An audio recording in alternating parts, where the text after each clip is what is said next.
But now I want to take a look more closely at those educational transitions when trainees switch from rotation to rotation and ask ourselves, is this an important systems issue that affects both clinical and educational systems? Well, we were interested in this question, and we did a qualitative study with 12 focus groups that consisted of residents, faculty, nurses, and then a mixed group. And we chose 3 different types of academic institutions: a university health center, a large community-based affiliated center, and then a large regional medical center. And as you can see, we enrolled a total of 97 participants at these 3 sites and used grounded theory, which is a qualitative research methodology, to better understand how trainees transition between systems, particularly microsystems. What are the barriers and facilitators to these transitions? What are the strategies trainees use to make these transitions? And finally, what are the impact on these transitions with regard to patients? Well, what we found was sobering. The training experience of the transitions were that they were experienced as somewhat as chaotic, and you can see in quotes there, some described as, quote, insane, unquote. They were facilitated by familiarity, trust, and peer support. So if they'd been in that microsystem before, that helped. Certainly if they had the trust of the people they worked with before, that helped. And peers were a very important support in making these microsystem to microsystem transitions. We also found that establishing and maintaining relationships were highly valued, but they were hindered by a lack of dwell time. In other words, they often spent no more than 2 to 4 weeks on a particular microsystem, and they often felt isolated professionally.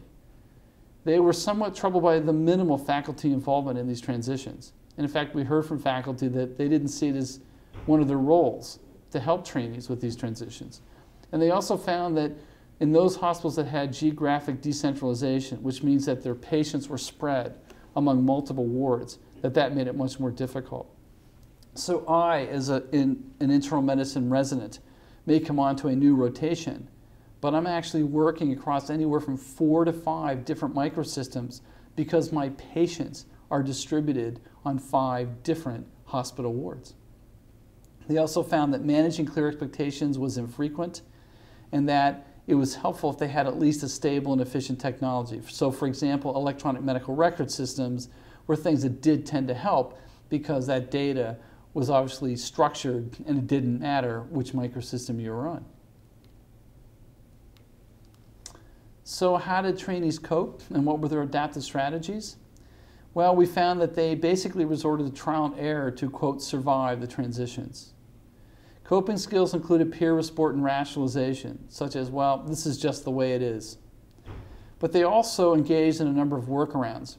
Some were positive, such as rounding on patients the night before, or making special arrangements to get to know the nurses and or staff. Oh, this was remarkably infrequent. But there are also a number of negative workarounds that were quite concerning. Lying, omitting information, cutting corners, trainees walking away from situations which they felt they were needed because they just didn't quite know how to handle the situations and were simply trying to temporize until they could get adapted and acclimated to the new microsystem. What was interesting is that faculty in our focus groups were often aware of these counterproductive behaviors, but felt that they had varying levels of responsibility and or remediation was described for these kind of dysfunctional transitions.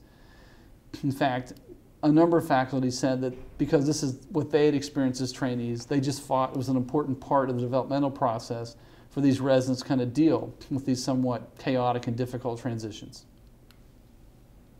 What were the impact of these transitions on patient care? Well, again, some examples of positives, such as fresh eyes theory, where a new, fresh set of eyes takes a look at a patient who maybe has had a somewhat puzzling or difficult hospital course, and that a new set of eyes may actually uncover something that had been missed by the prior team. But again, we heard mostly negative implications from the residents, the hospital staff, and the faculty themselves. Quotes such as putting patients last during these transitions just so they could get acclimated, that they were inefficient, burdensome, and often led to redundant care, such as reordering tests or duplicative care. Faulty communication processes, often due to complicated rotation schedule. What we heard oftentimes from staff that the way they figured out whether or not somebody had actually rotated was they had paged a trainee who told them they were no longer in the hospital and that they had actually changed the day before. And that's how the hospital staff or the ward clerk figured out that, oops, I've got a new group of residents now rotating on the floor. And then finally, they reported often delayed or omitted treatment or other interventions because they were just simply trying to adapt to this new microsystem. For interns, this transition period often took anywhere from 5 up to 10 days before they actually felt acclimated to the new microsystem, learning the new processes, the culture of that microsystem. And even then, often felt some discomfort because they weren't fully integrated into that microsystem. So although rotations provide us with an opportunity for a breadth of experience, we have to ask ourselves, is it really still the best model with regard to both education and clinical care? With regard to professional development, kind of building on that last theme, transitions we found promote working in isolation, which has implications for teamwork and communication. It led to independent self-directed learning autonomy, which is a good thing, but may have been overemphasized at the expense of teamwork and interprofessional learning. And then this concept of professional relativism, where trainees are forced to acquire and master varying levels and degrees of normative practice behaviors depending on what the microsystem needs, and oftentimes feeling somewhat uncomfortable that they may be being pushed beyond what their current capabilities are. The other things that residents often told us, particularly, is that transitions do facilitate adaptability, flexibility, the ability to multitask, and also confidence and decision-making skills. So there are some good aspects to this. But in the context of what the impact was on patients, we have to ask ourselves, what is the balance between these type of skills, such as adaptability and flexibility, and the impact on patients who should receive the highest care possible and not necessarily have to suffer because of an educational transition and the switching of their clinical care team, particularly physicians.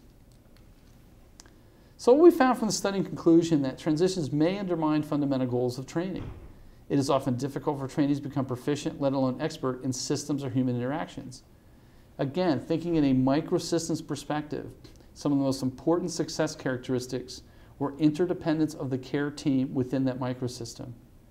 Does rotating somebody in and out of a microsystem every 2 to 4 weeks make that possible?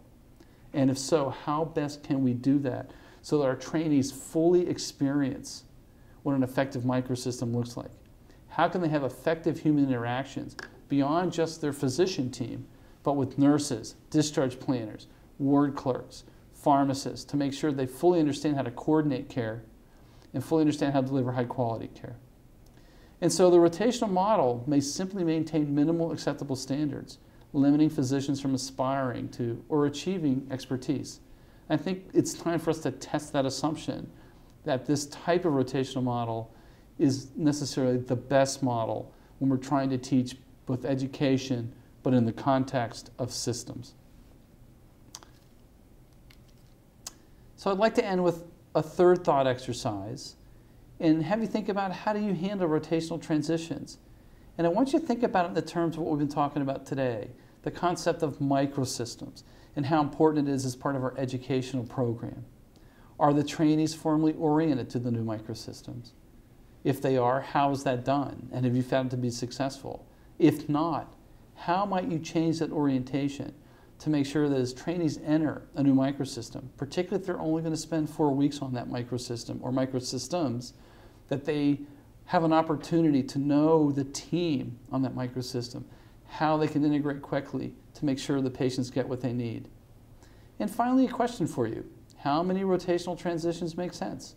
How should they be structured? And how should trainees, faculty, nurses prepare for them?